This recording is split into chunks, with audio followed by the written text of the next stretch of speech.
When I first started climbing, I was so bad.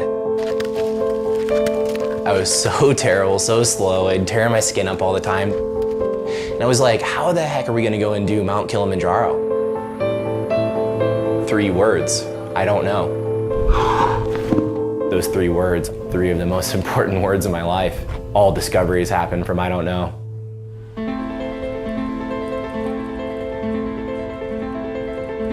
My name is Kyle Maynard, and I have an extremely hard time saying what it is exactly that I do. I've been an athlete my entire life. Football to wrestling to weightlifting and Brazilian Jiu-Jitsu, and now most recently taking on climbing some of the highest mountains in the world. I was born with congenital amputation, so it basically means my arms end at the elbows, my legs end at the knees.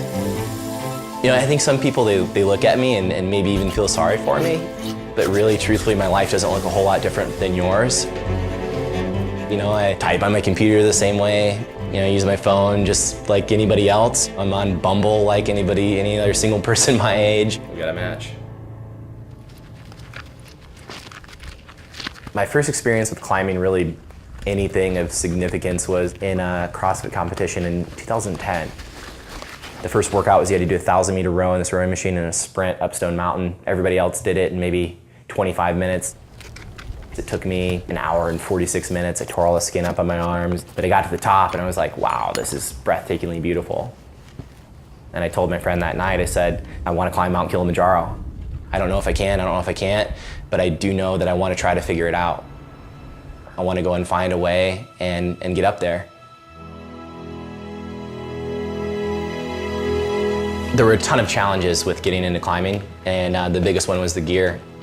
I literally started with bath towels duct taped to my arms and my feet. I couldn't go to the store and buy a typical pair of shoes, so we had to come up with a unique solution.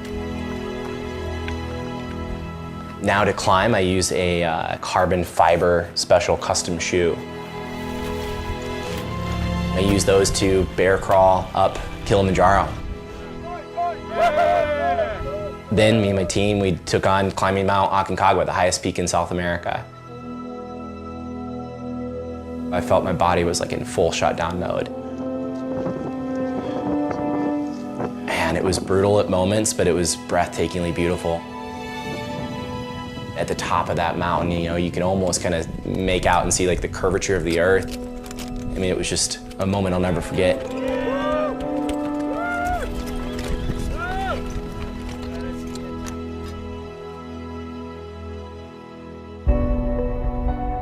The reasons I climb aren't that different from other people. 95% of it does suck. I'm staring at the dirt. I'm not even able to go and talk to my friends and see the beautiful views unless I stop and sit down and look. But that 5% that doesn't suck, it's amazing. Getting into a place that there's no way my wheelchair could have brought me there, that's what I love. I'm not trying to live to be 1,000. Like I want to go out there and have my life mean something. When I've gotten down and I've looked at the mountain and I see what we've achieved, it's like, wow, maybe that was a really bad idea that we were there, but it was beautiful.